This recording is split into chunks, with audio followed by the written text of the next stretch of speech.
Assalamualaikum warahmatullahi wabarakatuh. Selamat datang di pembelajaran daring kimia. Hari ini kita akan belajar mengenai larutan elektrolit dan non-elektrolit. Bersama saya, Ayu Irsalina. Sebelumnya, pernahkah kalian melihat orang menangkap ikan dengan cara disetrum?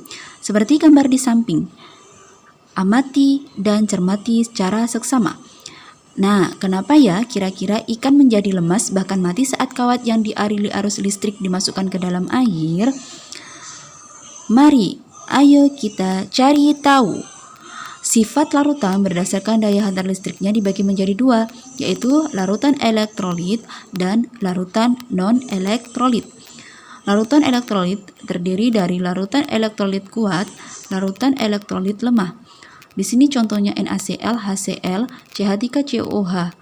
Dan juga untuk larutan non-elektrolit, di sini contohnya yaitu C12H12O11. Ayo, mari kita simak.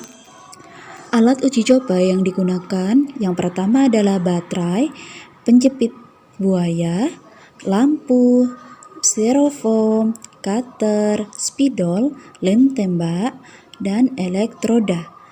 Ini merupakan alat uji coba untuk rangkaian daya hantar listrik. Berikut merupakan rangkaian alat uji coba yang dapat digunakan untuk mengetahui daya hantar listrik. Yang pertama yaitu baterai dipasangkan dengan penjepit buaya. Kemudian kabel buaya ini akan dikaitkan dengan lampu, di mana lampu ini akan dikaitkan dengan kabel penjepit buaya dengan elektroda yang ada di nomor 5 dan juga di nomor 4. Sedangkan di dalam gelas kimia ini terdapat larutan, baik itu larutan NaCl, larutan asam atau larutan asam cuka atau larutan gula. Berikut merupakan larutan garam dapur. Berdasarkan uji coba bahwa larutan NaCl ketika dilarutkan ke dalam air akan terionisasi sempurna sehingga akan menghasilkan ion positif dan ion negatif yang akan meneruskan elektron dari baterai melewati lampu sehingga lampu dapat menyala dengan terang. Sehingga larutan garam dapur ini disebut sebagai larutan elektrolit. Berikut merupakan reaksi ionisasi dari larutan garam dapur, yaitu NaCl menjadi Na++ Cl-.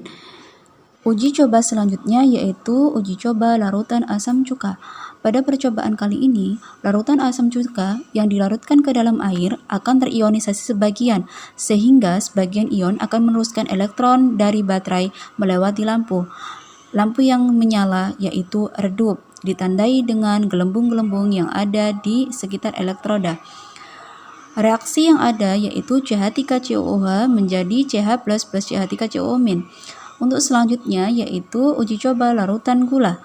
Pada uji coba yang terakhir yaitu larutan gula ketika dilarutkan ke dalam air tidak akan terjadi reaksi ionisasi sehingga tidak ada ion yang akan meneruskan elektron dari baterai.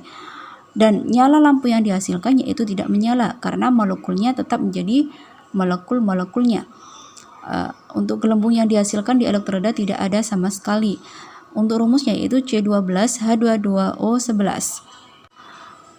Nah, jadi larutan elektrolit adalah larutan yang dapat menghantarkan listrik.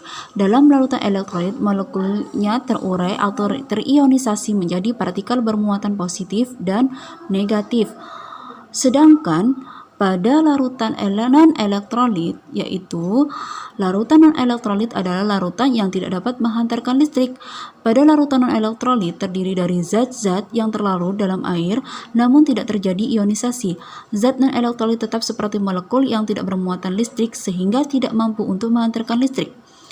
Jadi, sudah paham kan untuk penjelasan larutan elektrolit dan non-elektrolit? Jadi, kira-kira kenapa ikan di sungai ketika disetrum menjadi lemas atau mati? Nah, sudah tahu kan jawabannya? Sekian penjelasan kali ini. Terima kasih atas perhatiannya. Sampai jumpa di materi selanjutnya. Wassalamualaikum warahmatullahi wabarakatuh.